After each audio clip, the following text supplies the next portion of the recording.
On the northeastern coast of Africa, one of the most powerful and influential civilizations of the ancient world operated a global trading empire, yet to this day it's one of the least understood.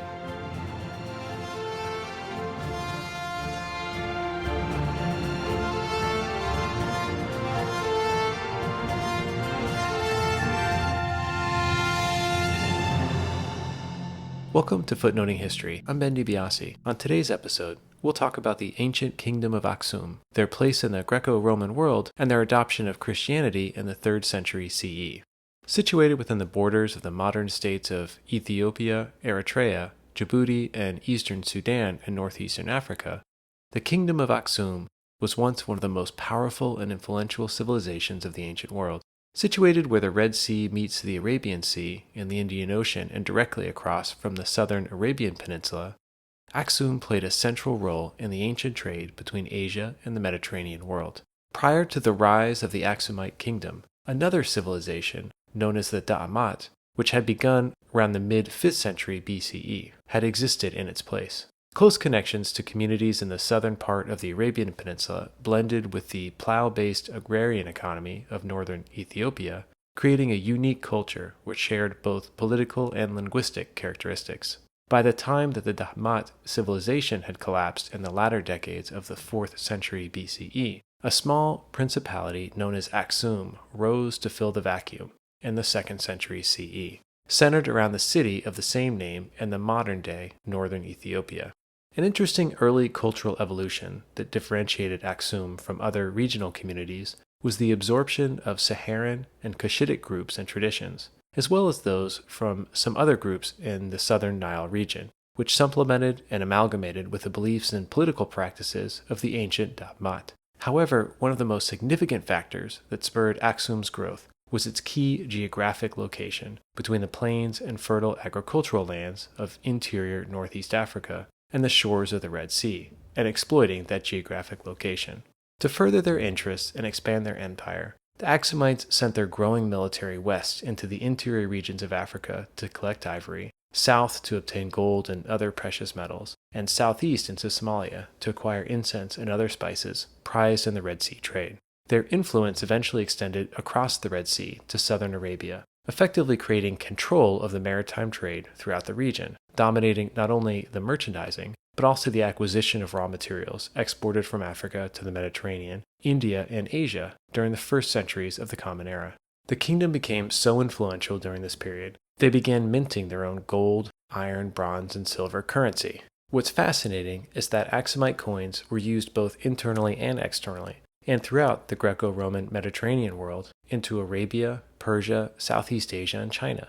Archaeologists and numismatists have studied the coins which have been found throughout the empire and beyond to find clues. Their designs help tell a story of a cosmopolitan self-image in Aksum, one which spoke to the high levels of cultural connectivity, particularly within the Mediterranean world, since Aksum currency was often inscribed in both Greek and the ancient Ethiopian language of Ge'ez.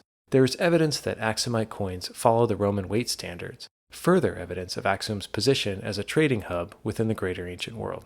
One of the most significant vestiges of the Aksumite civilization are large obelisks, or stelae, carved from solid stone, displaying elaborate reliefs meant to commemorate former rulers, several of which still exist in modern-day Ethiopia. These massive sculptures were noted in ancient times and were common throughout the major cities of the ancient Aksumite kingdom. Aksum's reach into the Mediterranean world is evidenced by several contemporary written accounts, including in Periplus, a 1st century shipping guide which describes the Aksumite rulers as being well versed in the Greek language. There is also evidence of the absorption of Greek characters into the indigenous Ge'ez language and the local practice of worshipping Greek gods. Contemporary writers, including the Persian author Mani, classified Aksum as one of the 4 great kingdoms of the world in the 3rd century. By the beginning of the 4th century, Aksum was very much a part of the eastern Mediterranean world, which led to the eventual introduction and proliferation of Christianity there. It was during this period, when Aksum was under the reign of King Ezana, that a growing religious movement made its way to the royal court. Surviving inscriptions indicate that under Ezana's rule, between approximately the 320s to 360, Aksum engaged in significant military campaigns, consolidating Aksum's power and extending its reach to a zenith under his rule. He was even bestowed with the title King of Kings, which some historians interpret to suggest that Aksum had established a type of feudalistic governing system by that time. Surviving steles and inscribed tablets from the time chronicle a series of campaigns into southern Arabia and west into the lands of the Meroitic Empire, also known as Kush, in the 350s. By that point, it was believed that King Ezana himself had already converted to Christianity, either following the example of his subjects or perhaps setting it. Now, this is where our footnoting history story really begins, and this is also a story that contemporary historians are still debating today: the origins of Christianity in Aksum, and by extension, modern-day Ethiopia. There are some accounts that as early as the 1st century CE, the apostles Matthew, Luke, or even Thomas introduced this monotheistic belief system to Aksum, although there's no clear documentary evidence of any widespread Christianization efforts at that time. Although, given Aksum's vast trading network, news of the radical new ideology likely made its way to the court of Aksum, with some Christians even living within the kingdom in those first few centuries. Instead, the most accepted story begins with a ship, which put in to one of Aksum's ports in the first decades of the 4th century, possibly Adulis, a city along the Red Sea, believed to have been about 8 miles from the ancient city of Aksum. The ship was manned by Syrian traders, and as the story goes, it was attacked by raiders when they made landfall, leaving only 2 survivors, the nephews of the ship's owners, Frumentius and Odysseus. The 2 men were taken captive and enslaved, later transferred to the city of Aksum, where they were put into the service of the royal Aksumite court. It was here that the 2 men had contact with the king and other elites within the court. At some time, the 2 men were freed, having presumably held some level of influence over the sitting monarch at that time, thought to be King Ezana. The 2 eventually left Aksum, with Odysseus heading back to Tyre, and Frumentius eventually going to Egypt, where he was ordained as the first bishop of Ethiopia by Bishop Athanasius in Alexandria in the 2nd quarter of the 4th century. Documentary evidence that definitively substantiates this version of events and the approximate timeline vary, and are still debated today. For a story that holds such an important position within these character-defining elements of modern Ethiopia, there's little hard evidence that survives. The earliest known written retellings of the experience of Frumentius in Aksum and his later ordination come from the Roman Christian monk and ecclesiastical historian Tyrannus Rufinus upon Odysseus's return. Other scholars who recount the story include Gelasius of Caesarea, who also claimed to have received the story directly from Odysseus, and Socrates, who wrote about Frumentius in the mid-5th century, citing Rufinus as his primary source. It's Socrates who provides us with an interesting twist to this basic narrative. He writes that both men did find themselves in elevated positions within the court, likely providing some initial religious teachings to possibly a willing audience. He further writes that upon the death of King Ezana, both Odysseus and Frumentius were freed and were allowed to travel back home. However, the heir to the throne was too young to ascend, and the queen served as the ruler of Aksum during this important period. It was actually the queen of Aksum who invited or possibly compelled Frumentius and Odysseus to stay, an offer which Socrates contends the men accepted.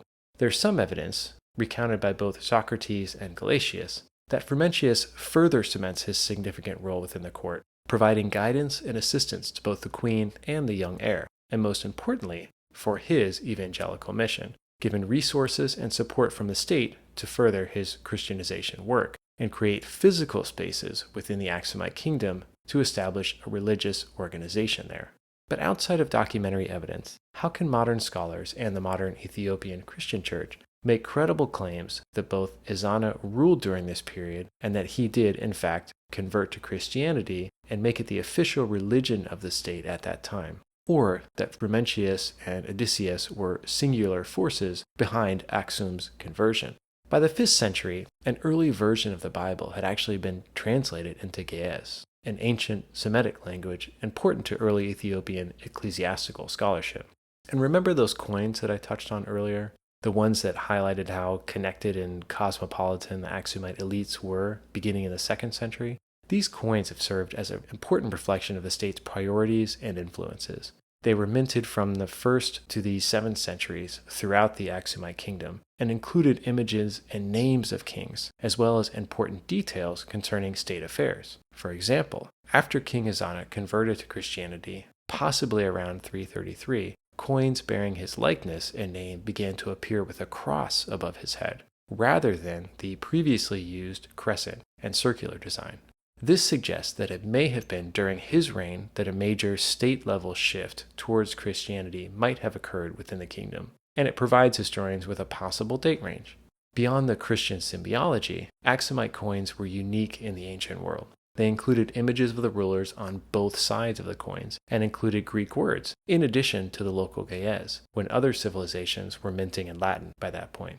The use of dual languages on single coins is unique to Aksum and actually predates the period of introduction of Christianity. Some further evidence has been found in the early 5th century gold coins, which have been recovered in the southern Arabian Peninsula, featuring the phrases, "Thanks be to God" and "By the grace of God," providing evidence of Aksum's state-sponsored Christianity, stretching across the Red Sea, not long after the period when Frumentius would have been the bishop of Aksum, but possibly as a result of his efforts there.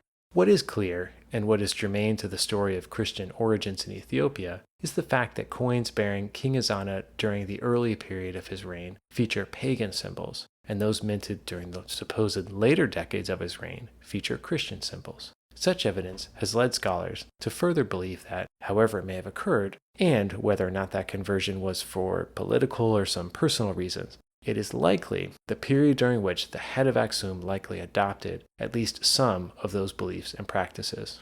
Other non-documentary evidence of early Christianity in Aksum, possibly existing and even flourishing within the kingdom, come from recent archaeological discoveries, including the finding of a church in the highlands of Ethiopia, north of the location of the ancient city of Aksum, likely dating to the earliest decades of the 4th century. The building resembles a Roman basilica and contain artifacts that suggest both pagan and Christian worship occurring there, providing a more nuance to the origin story. This recent find also gives further weight to the theory that a gradual dissemination of information through trade networks likely contributed more to the proliferation of any information between these ancient civilizations, more so than any one individual. It's also important to discuss the later centuries of Aksumite rule in Ethiopia and its eventual fall, and the presence of Christianity long after Frumentius and Ezana. Although it would seem logical that the Aksumite church would evolve in at least some concert with the Roman Christian church, the first great ideological schism took place in 451 with the Council of Chalcedon, whose theological arguments drove the Egyptian and Aksumite Christian churches away from those in the Mediterranean, thus laying the groundwork for the creation of the Oriental Orthodox Communion. By the year 500, a group of Syrian monks made their way to Aksum by way of Egypt, and actually established monasteries where they began translating important ecclesiastical writings into Ge'ez and other local languages. This period was marked by the proliferation of churches in Aksum up until the 7th century, when a confluence of forces led to a relative low period for Christian advances in the country and actually paralleled the eventual decline and fall of the kingdom of Aksum.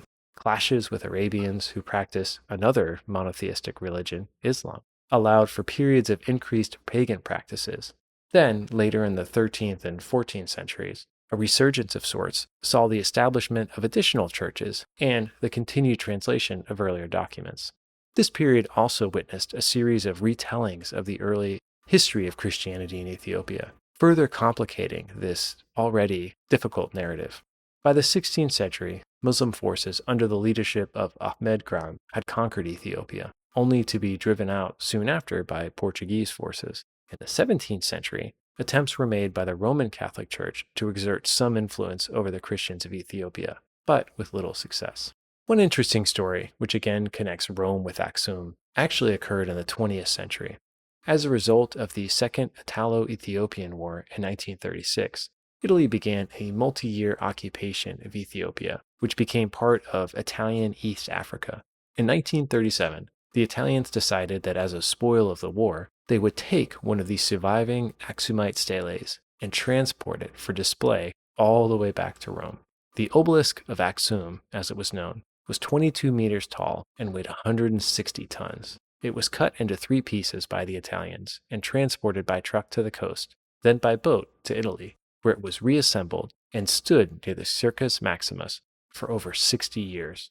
But remarkably, in the 21st century, the Italian government repatriated the stele to Ethiopia, where it was rebuilt at its original home in the ancient city of Aksum in 2008. In recent history, the ancient city of Aksum was named a UNESCO World Heritage Site, and recent scholars have been working to decode the early history of the kingdom, its rulers, and its broader impact on the ancient world. The ancient language of Ge'ez is again being spoken outside of ecclesiastical contexts, and ongoing archaeological work throughout Ethiopia and within the ancient footprint of the kingdom of Aksum at its zenith are producing fascinating and complicating clues to not only the introduction and proliferation of Christianity into the region, but also the complex evolution of the religion at the intersection of empire and faith, and where pagan practices persisted and evolved at the same time. Thank you for joining me for an overview of early Christianity in the kingdom of Aksum. Don't forget to head over to footnotinghistory.com for further reading suggestions related to everything we discussed today. We're glad you're here, and remember, the best stories are always in the footnotes.